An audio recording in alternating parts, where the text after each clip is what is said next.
let's take a deep dive into the free quote questionnaire. So a couple of key notes on this. You want to be sure that you read it a few times before you go and perform it. It's really preferable if you practice on someone. But if you are new at doing it, be sure that you tell them, hey, I'm new. This is something new that we're trying. Apologies if I seem a little bit jankety in doing it. And buy yourself the grace. If you don't say that, the odds are, if you haven't practiced it, you're going to come off sounding salesy. And then another key thing is when you ask the questions, you want to genuinely be curious what it is. So curiosity is really critical here. So let's take a look. Free quote questionnaire. Now, in the overview, I mentioned the hints. So I would highly recommend highlighting the hints, turning them on, and then going and reading through all of this.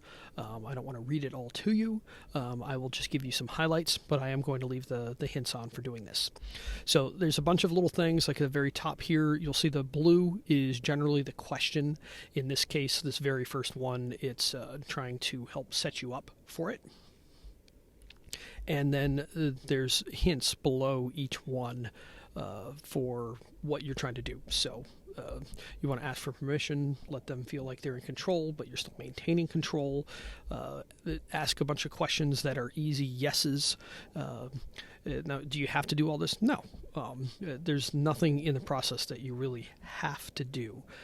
But if you fill these out and you do a good job with it, the odds are you're going to find much better results. So in coming into the house, you want to put your shoe covers on and so forth. Is there someplace comfortable we can sit down for a few minutes? So you want to grab control, and you don't want to have them drag you around the house. And that's right here. And then you're going to do some upfront contract work, which is part of Sandler. Did you read the What to Expect email about today's visit? So it's key that you send the What to Expect email ahead of time. That gives them links to the duct pressure and 6 functions videos, because the whole free quote process revolves around those two things.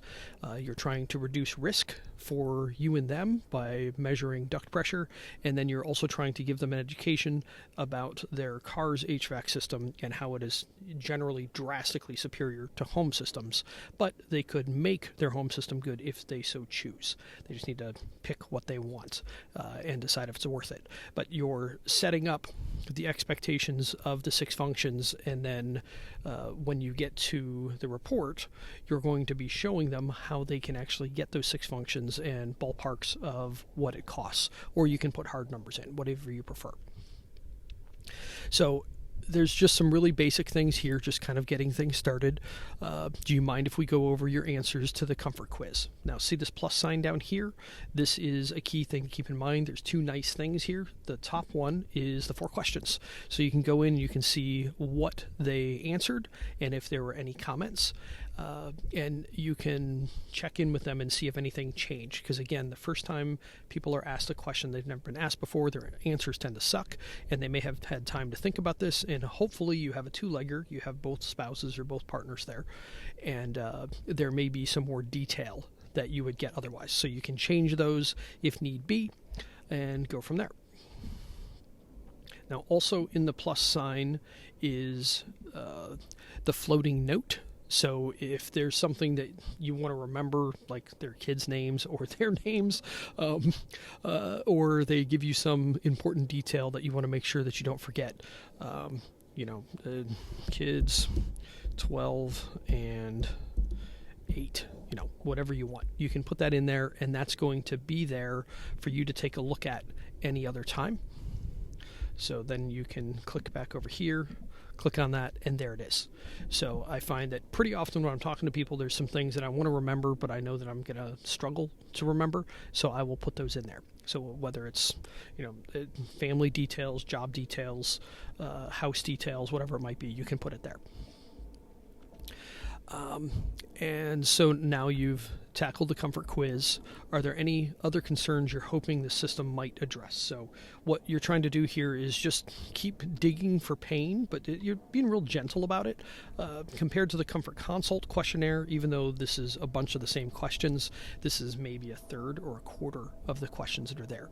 You just want to ask enough questions so that if they're like, well, but this didn't do anything about little Johnny's asthma. Well, I asked you if anybody in the house had asthma, and they didn't. And you said they didn't. So I didn't know to prioritize that. And you can go back and show them this. And most people are adults, and they'll be like, oh, okay, I guess I didn't. So what do we need to do? And so a lot of this is a combination of trying to understand what they're trying to accomplish, if there's anything beyond just getting a new furnace or an air conditioner, or if there's some other pieces of the puzzle that they'd like to solve for one, or if you ask the questions and they tell you no, that it's not an issue, and then it turns out to be an issue later, you just responsibly avoided responsibility. And you're much, much less likely to get bit by that if you can go back and be like, well, you told me no. Now, a few people are going to switch over to the Comfort Consult, not many, and if you're nervous about it, just price them high. So price them at $1,000 so that hardly anybody actually says yes. And then there's a few things that happen there if they convert. So if they do convert to a Comfort Consult, go through the rest of the data collection at least for the free quote. So you don't necessarily need to ask all the questions, but you do want to go take a look at the equipment and go from there. And get all of your measurements and whatnot, because some people tend to flake on that, so you want to avoid having to go back out is essentially what you want to do. Ask them, are there any rebates or incentives you were hoping to take advantage of? So the IRA can be kind of a pain in the butt to work with, and some stuff qualifies and other stuff doesn't. You may not want to bring it up, but you do want to at least ask if they are aiming to get something. And then you get into just some basic questions. How long have you lived here? How long do you plan to stay? What year is it built? How many square feet are there above ground? And then these two right here, these are important for the likely load range. So the likely load range will give you the lowest normally expected heating and cooling load you might see for a house of their size in their climate. So it pulls data from whether it's 1 story or 2, what kind of foundation it has for the most part, and then it uses a zip code to look up what climate zone it's in and pulls temperatures from that. So bada bing, bada boom, you put these couple of things in here along with square footage, and it will pop out that likely load range. Some people will have just moved in, so you want to ask them a few questions on that, because this is frustratingly common, and it makes sense. You move into a new place and you want to make everything nice and make it yours and everything. That's fine for all of the aesthetic stuff, but when it comes to comfort, if you don't live in the house through a cooling season and a heating season, you're probably not going to know what the problems with the house are, and that will also make it a theoretical problem rather than an actual, which means the budget's going to be a lot smaller. What you can do is ask them, so have you had comfort issues in houses in the past? Do you think this might be one of those? And go from there. You're just trying to slow them down all the time, trying to slow them down a little bit so that they think and they don't jump too quickly and make a mistake. Or if they do make a mistake, you want to make sure that you covered your butt and responsibly avoided responsibility so that they own that mistake, not you. This you can ask or not, but I like to ask, do either of you work from home? Because routinely there are comfort issues there, and so you want to understand what those are. What temperature do you keep the house at? And you're also trying to understand, do they do setbacks, or do they have wild temperatures? Sometimes you'll get a client that only heats to the 50s or something like that. You would prefer to know that now. So lots of questions here, not really that many. But then you get down to some kind of magical stuff, like if we change the equipment and everything stays the same, are you okay with that? If they say no, all right, we've got a problem. We got to figure out, what do we need to do differently?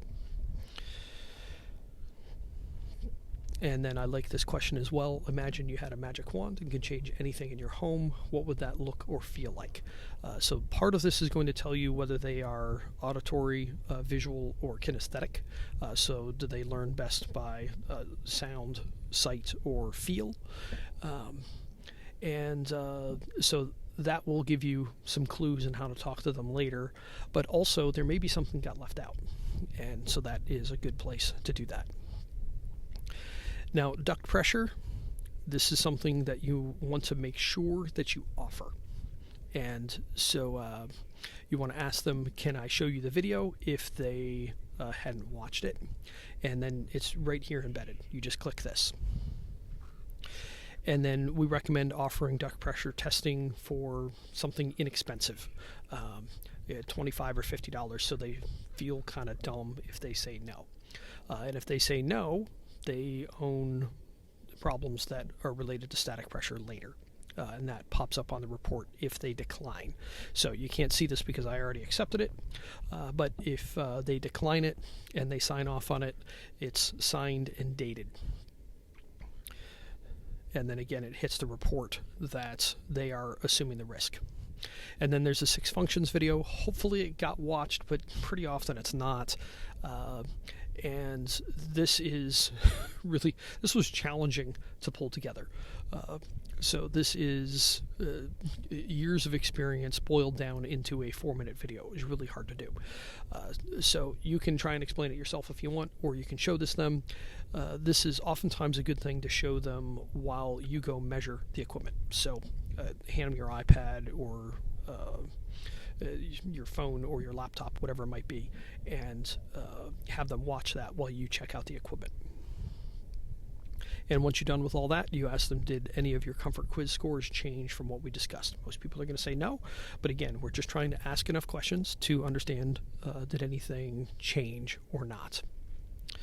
And occasionally at this point, they will realize that free quote's not the right path and it's going to convert to a comfort consult. And then it's time to go take the measurements, and you can see there's the button here. So you click that, and that goes over to the measurements for that client. Note that the generate, well, it's funny, it's not the quote PDF, this is actually the measurements PDF. But you've got these options down here, and so you fill in all the stuff in quote data entry. We'll look at those in more detail in another video. But then you click back to free quote, and you have to scroll back down, but it's not that far. There's the equipment measurements section, and then this gives you a few more questions to talk about so that you can figure out what do they want the quote to look like. Like some people prefer the most expensive options first, some people prefer the least expensive options first. That's an option here. Did you have a budget in mind? You may have discussed with them like ballparks of, a basic inexpensive system is 10 grand and it can go up to 20 or sometimes even 30. That depends on things that you're looking for. Did you have a budget in mind? Go from there. And you may push this question until after you present to them as well. So it's up to you. But there's a few other questions in here. And then this is a key one. Some people are not going to be in a rush, and so it's probably best not to present them with a quote on site. That may be your preference, maybe the company's preference, but you can mark whether you did it right then or not. And that's that. So you click save, and it's going to pop you back to the client page. All right, so next up I'll show you some details on the free quote measurements.